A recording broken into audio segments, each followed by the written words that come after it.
आज या ठिकाणी कारगिल विजय दिवस आणि माजी सैनिक बहुउद्देशीय सेवा संस्थेचा 4था वर्धापन दिवस या ठिकाणी साजरा करत आहोत। संस्थेचा उद्देश आणि प्रवास, ही संस्था म्हणजे एकजुटीचं प्रतीक, ही संस्था म्हणजे देश सेवेनंतर समाज सेवेचं दुसरं पाऊल, आणि ही संस्था म्हणजे माजी सैनिकांची सामूहिक शक्ती।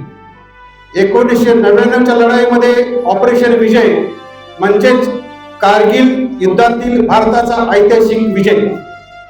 जब तिरंगा लहराता है, जब तिरंगा लहराता है, दिल गर्व से भर जाता है, शहीदों की जुबानी याद आती है और सीना चौड़ा होता है।